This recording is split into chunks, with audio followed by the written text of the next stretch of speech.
ત્યારબાદ હવે વાત મહીસાગર જિલ્લાની। મહીસાગર જિલ્લામાં ધોધમાર વરસાદ ખાબક્યો। લુણાવાડા, ગોધરા, બાલાસિનોર તાલુકામાં વરસાદ। હાલોલ શામળાજી હાઈવે ઉપર ધોધમાર વરસાદ। લુણાવાડા અમદાવાદ હાઈવે ઉપર ધોધમાર વરસાદ। વિઝિબિલિટી ડાઉન થતા વાહન ચાલકોને હાલાકી પડી રહી છે।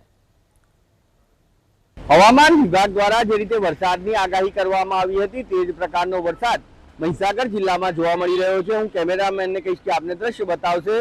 મહીસાગર જિલ્લાના લુણાવાડા શહેરમાં લુણાવાડાથી અમદાવાદ તરફ જતો જે હાઈવે માર્ગ છે તેની ઉપર જે પાણીનો જે પ્રવાહ છે તે જોવા મળી રહ્યો છે। બીજી તરફ પણ કેમેરામેનને કહીશ કે આપને દ્રશ્ય બતાવશે કે જે વાહન ચાલકો છે તે વાહન ચાલકોને હાલાકી પડી રહી છે। ધીરે ધીરે જે પાણી છે તે અહીંયા ભરાઈ રહ્યા છે। આસપાસની જે અલગ અલગ સોસાયટી છે, જયશ્રીનગર સોસાયટી હોય કે તેની આસપાસ આવેલી અન્ય જે સોસાયટીઓ હોય તે સોસાયટીઓમાં આ જ પ્રકારે જળ ભરાવના જે દ્રશ્યો છે તે સામે આવી રહ્યા છે। જોઈ શકાય છે કે અહીંયાથી આ જે કાર પસાર થઈ રહી છે, કારના જે અડધા ટાયર છે તે પાણીમાં ગરકાવ જોવા મળી રહ્યા છે। ત્યારે હવામાન વિભાગની આગાહી મુજબ જ મહીસાગર જિલ્લામાં આ જ રીતે અનરાધાર વરસાદ વરસી રહ્યો છે। ક્યાંક ધીમી ધારે તો ક્યાંક ધોધમાર વરસાદ વરસી રહ્યો છે, જેને લઈને લુણાવાડા શહેરના કેટલાક વિસ્તારોમાં જળભરાવના દ્રશ્યો સામે આવ્યા છે।